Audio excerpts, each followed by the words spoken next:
Sa puntong ito po, akin po tinatawagan si Hermana Catherine Gomez upang ipakilala sa atin ang ating paunahing tagapagsalita.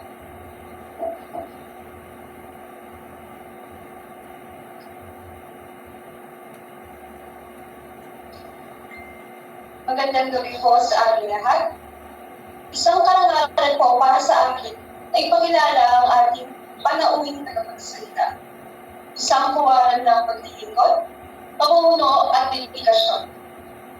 Siya po ay nagmula sa Barangay Buenavista, Tarlac City, mula sa Sentro, Mulaning Paraiso, Area 2, District 14, Central Tarlac. Sa murang edad pa lamang, makikita na ang kanyang puso para sa paglilingkod sa Diyos at sa kapwa, sa pamamagitan ng kanyang aktibong pakikibahagi sa ating pananampalataya. Sa kasalukuyan, siya ay nagsisilbing District 14 FYS President, District 14 Area 2 President, at Chairman ng Youth Organization and Sunday School. Bahagi din siya ng National Executive Committee bilang FYS National Treasurer, isang patunay na pagkilala sa kanyang kakalihan at malasakit sa kanyang pagbulit. Bago pamatan ng kanyang kasalukuyang mga tungkulin, nagsilbi rin siya bilang District 14 FYS Vice President mula 2017 hanggang 2023 at bilang Area 2 President mula 2021 hanggang 2023. Pinagitan nito ang kanyang tuloy-tuloy na paglaro at pagiging matatag sa pamumuno. Sa larangan ng edukasyon, siya ay nagtapos ng Bachelor of Science in Business Administration, major in Financial Management sa Tarlac State University noong 2018. At sa parehong taon ito, sinubulan niya ang kanyang sariling travel and tours agency kung saan siya ay patuloy na naging matagumpay bilang isang negosyante. Sa kabuuan, ang kanyang mga nagawa ay sumasalamin sa kanyang isipag, integridad at malasakit sa paglilingkod. Higit sa lahat, siya ay patuloy nagbibigay inspirasyon sa pamagitan ng kanyang halimbawa. Sa araw na ito, inaalalayan po natin ang lahat na makinig at matuto mula sa kanyang mga karanasan. Mga kapatid, ating po bigyan ng isang mainit na pagtanggap ang ating panahon na kapagsalita. Hermana Catherine Shane P. Katupad.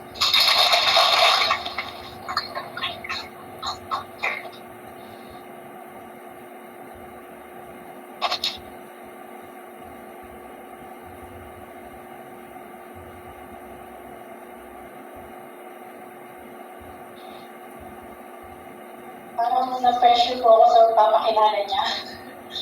Ayan, so, magandang gabi po sa ating lahat.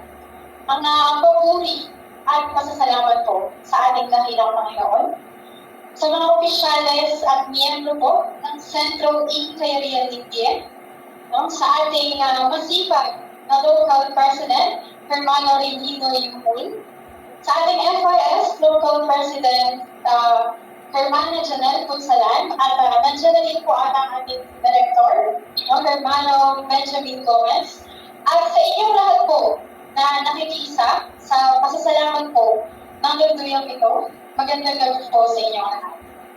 Ang buong pamunuan po ng aming distrito, District 14, ay nakikiisa at bumabati po ng Happy 47th Founding Anniversary po sa Central Inclarian Libye. So, bago po simulan ang aking pagmamahagi sa ating paksa, nais ko po muna sanang i-acknowledge ang mga masisipag na miyembro at opisyales ng lunduyang ito. Alam ko po yung effort na ginagawa natin sa ating bawat lunduyan kapag dumarating po ang mga ganitong anniversary. Kaya naman, ay palakpakan naman po natin sila bilang pagpapakalala po sa kanilang oras, dedikasyon, at pagsisikap para sa napaka-special na pagdiriwang ito.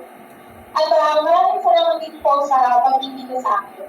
Actually, last year po, tinry na din po mag-ibigay dito. Kaso, napasakto po na out of the country po ko noon. Kaya, hindi po ako nakatuloy dito. At buti na lang, ayan, nung sinabihan po ako last month, kinuha po ako guest speaker, buti na lang po walang ibang schedule din, kaya napaunlakan ko po ang kanilang invitation. Kaya naman, nagagalak po ako makabalik dito at makasama kayo ngayon upang magbahagi ng kaunting inspirasyon at kaalaman. Nais ko po umpisahan ang aking pagbabahagi sa isang illustration.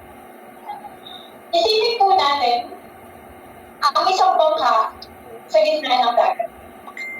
Isang bangka sa gitna ng dagat, no? Kapag kalmado ang tubig, napakadali lang po maglayag. Di ba? Hindi nakakatakot. Pero, kapag biglang dumating ang bagyo, malalakas na hangin at malalakas na alon, doon po nasusubok kung gaano katibay ang bangka at kung gaano kagaling ang kapitan. Mga magulang at kapatid, ganyan din po sa ating buhay. Hindi palagi payapa, may mga bagyo na darating. At yung mga bagyo po na yun, no, sinisimbolo po nito yung mga problema, yung mga pagsubok sa ating buhay, at kapag dumarating po yung mga to, doon po nasusubok ang ating pananampalataya. Ako po personally, naniniwala po ako na lahat ng tao ay dumaraan sa pagsubok.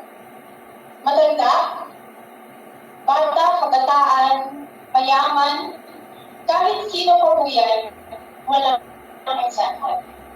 At higit sa lahat, kahit ang mga mananampalataya ay hindi po ligtas sa hirap. Maaaring magkakaiba lang po ng level yung mga pinagdadaanan natin. Pwede yung iba, simpleng problema lang. Yung iba naman, pwede mabibigat na problema ang nalalala. Pwede problema sa trabaho, problema sa eskwelahan, problema sa pera, problema sa asawa, sa kalusugan, at pagkawala ng mahal sa buhay, at marami pang ito. Pero tulad po ng mga lagi kong sinasabi, tuwing nagbabahagi po ako, sigurado po ako na each of us faces battles of faith and trials of life. Hindi ko po nilalahat, hindi ko nilalahat, pero karamihan po gano'n.